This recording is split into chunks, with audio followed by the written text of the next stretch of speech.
안녕하세요. 세계국연구원 골드클럽 원장 정기준입니다. 한 주 잘 지내셨나요?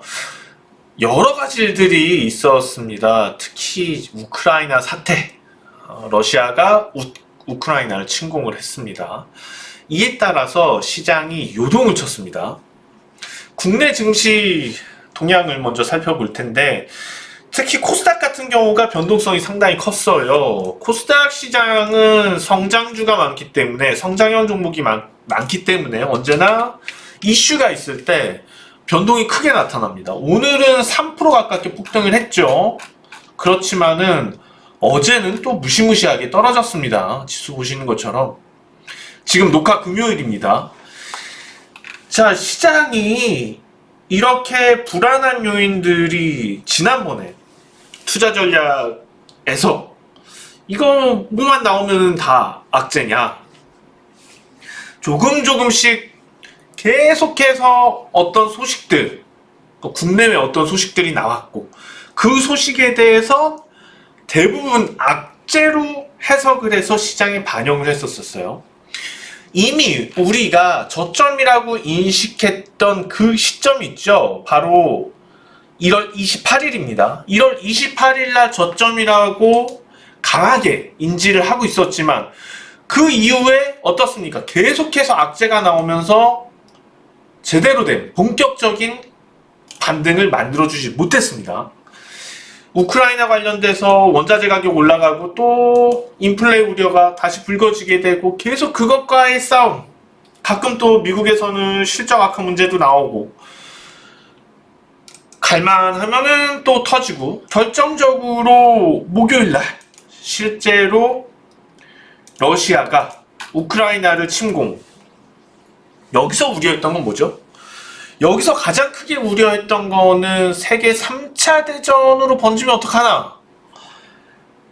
미국이 개입하고 나토가 개입해서 우크라이나에서 실제로 미국과 러시아의 교전, 이게 확전이 돼서 러시아 본토를 공격하게 되고, 물론 가능성은 낮지만, 그런데 실질적으로 침공을 하니까, 우크라이나에서 침공을 하니까 나토하고 미국에서는 발을 빼는 모습입니다.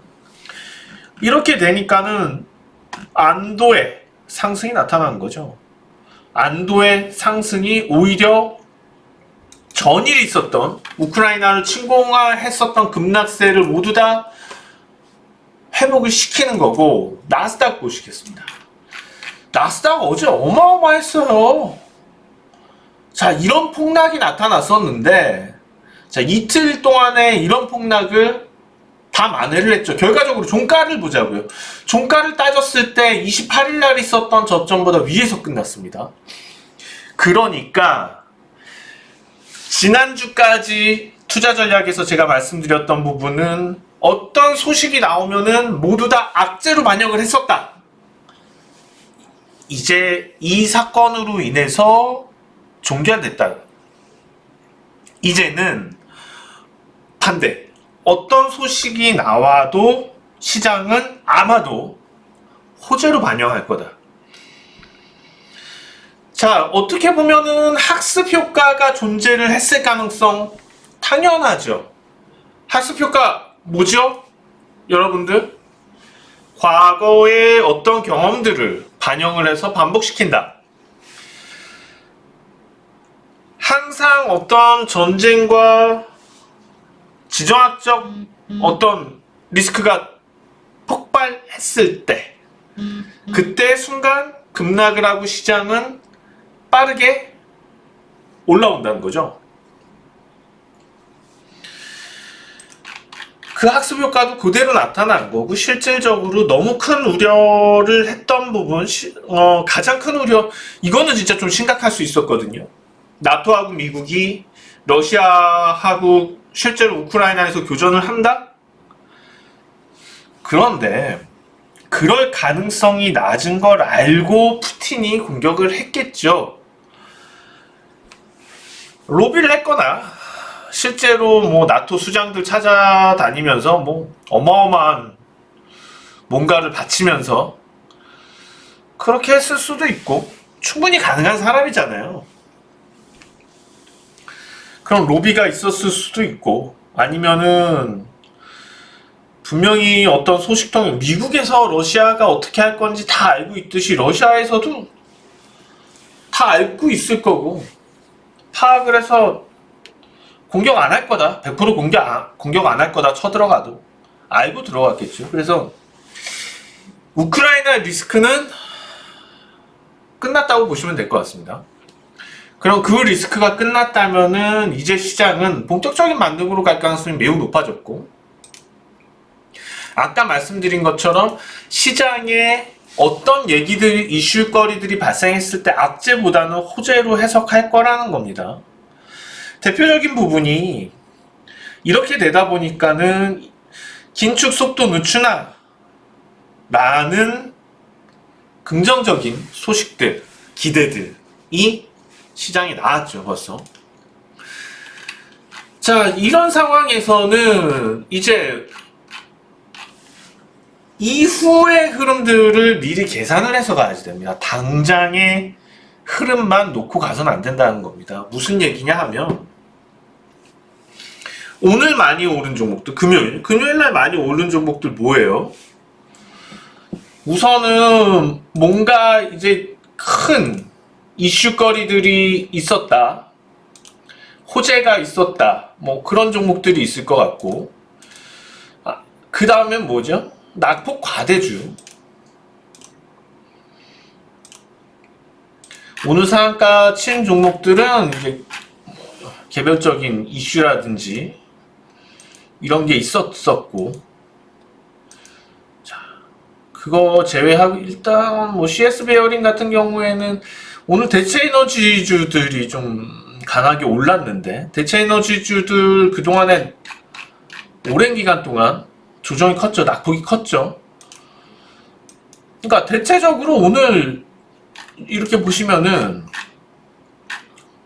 완전히 뭐 20% 이상 폭등한 종목들을 제외하고서는 그동안 어떻습니까? 낙폭이 컸던 종목들에 대한 움직임이 많이 있었습니다.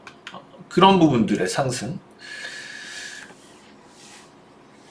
낙폭이 커서 시장이 반등할 때 많이 올라온 종목들, 한계가 있다는 겁니다. 그런 종목들은 오히려 단기적으로는 좀 수익률을 줄지 모르지만 시간이 좀 지날수록 오히려 추세의 방향을 하방으로 잡을 가능성이 높고, 그렇다면은 지금과 같은 위치에서 과연 어떤 류의 종목들에 접근하는 것이 바람직한지,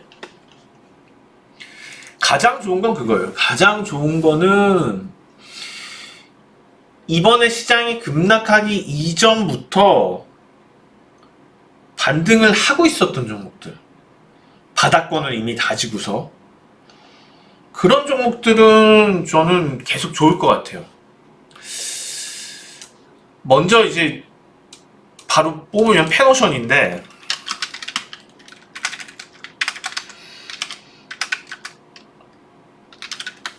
페노션을 보시면은 땅을 파고 들어갔었죠. 그쵸?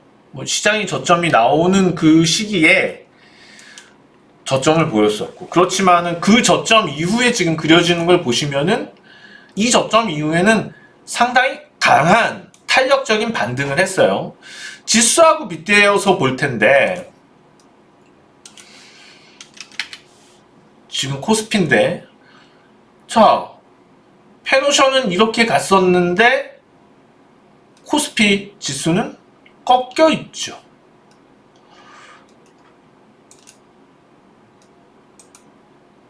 이걸 뭐라 그래야지 되냐면, 시장 대비한 탄력도가 큰데, 기술적으로는 그렇게 설명이 가능한 거고, 그러니까 모멘텀이 강하다, 반등할 때 있어서의 모멘텀이 강하다, 시장 대비해서. 그러면은 그 모멘텀이 강한 이유를 뜯어서 들어가야지 되죠. 그것을 뜯어서 들어갔을 때 단기적인 호재도 있을 거고 중장기적인 재료도 있을 거예요. 중장기적인 재료, 그걸 펀더멘탈이라고 그러는 거죠. 그러니까 중장기적으로 실적이라든지 기업이라든지 가치의 어떤 플러스가 될 수 있는 부분?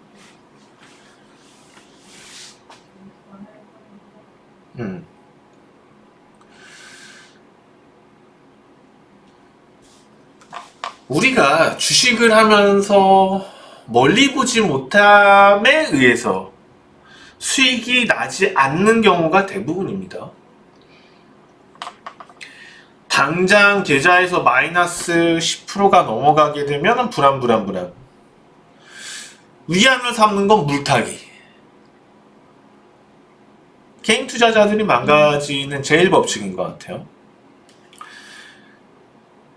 이런 게 반복이 되니까는 물렸다가 어쩔 수 없이 그냥 포기를 해버리고, 다행인 것은 그런 종목들이 다시 나중에 몇 년 후에 올라오면은 다행인데, 많은 물리는 종목들 중에 대부분이 잡주가 많아요.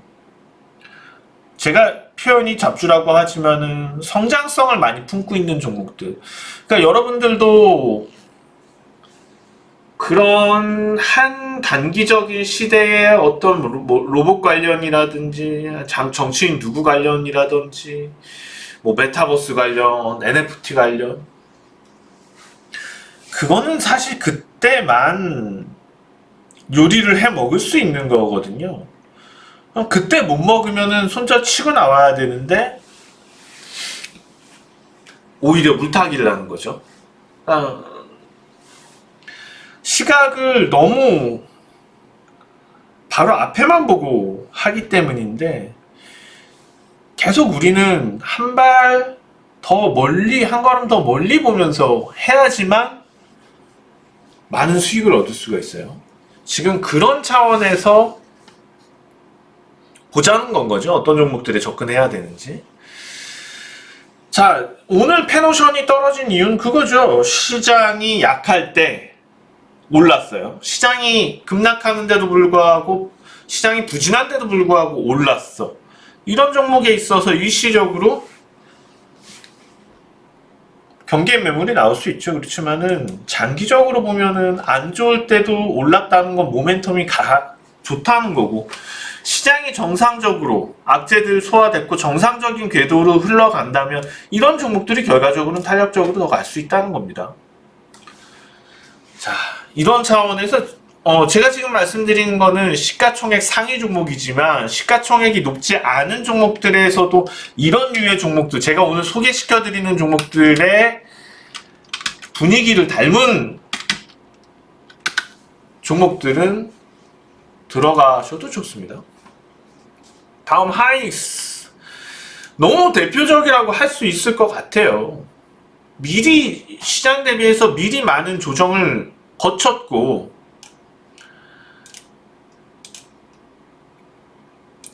저점 나온 게 이미 다르죠. 10월 달에 저점이고, 오히려 이번에는 추세 상승하는데 추세 상승 중에 중간 조정이었었던 거고.